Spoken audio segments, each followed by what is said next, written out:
దాదాపు 55 సంవత్సరాల కిందట పులివెందులు రావడం జరిగింది.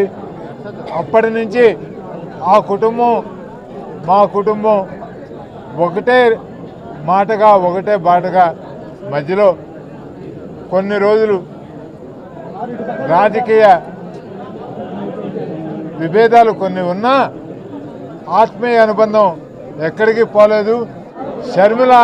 షర్మిలమ్మ నాకు మేనగోడలే కాక నాకు కూతురు లేరు.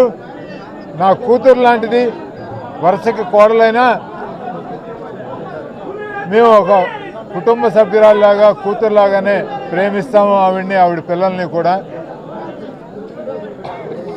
దివంగత మహానేత ఈ రాష్ట్రానికి కాంగ్రెస్ పార్టీకి ఒక దిక్సూచిలాగా, ఒక నావికుడిలాగా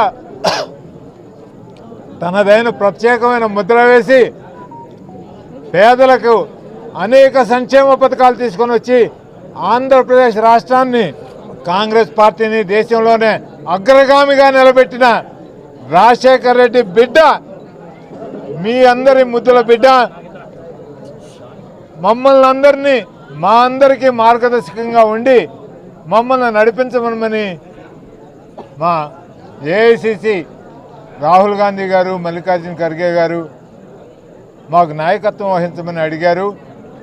ఆవిడ రాజశేఖర రెడ్డి గారి ఆశయాలు నిలబెట్టడానికి, రాహుల్ గాంధీ గారిని ప్రధానిగా చూడటానికి కాంగ్రెస్ పార్టీ యొక్క అభ్యుదయ భావాలని ఆవిడ మనస్ఫూర్తిగా స్వీకరించి ఈవేళ ముందడుగు వేస్తూ ఉంది.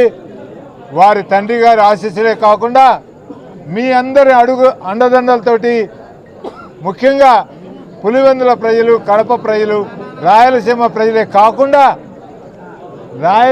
రాజశేఖర రెడ్డి గారి ఆత్మాభిమానులు రాష్ట్రం అంతా, దేశం అంతా, ప్రపంచంలో నలుగుబొనలో కూడా ఉన్నారు. వారి అందరి యొక్క ఆశీస్సులతోటి, వారి అందరి యొక్క అండదండలతోటి కాంగ్రెస్ పార్టీని ఈ రాష్ట్రంలో పునర్జీవింపజేసి కాంగ్రెస్ పతాకాన్ని ఎగరవేయడానికి సంకల్పం తీసుకున్న వైఎస్ షర్మిల గారికి మనం అందరం జేజేలు పలుకుతూ జోహార్ వైఎస్ఆర్.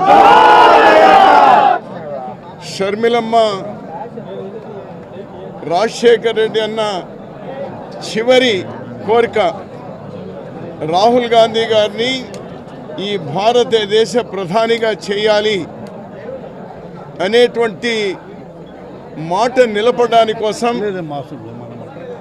ఈరోజు కాంగ్రెస్ పార్టీలో చేరడమే కాకుండా అధిష్టానం ఈ రాష్ట్రంలో మళ్ళీ కాంగ్రెస్ పార్టీ పురుడు పోసుకోవాలి,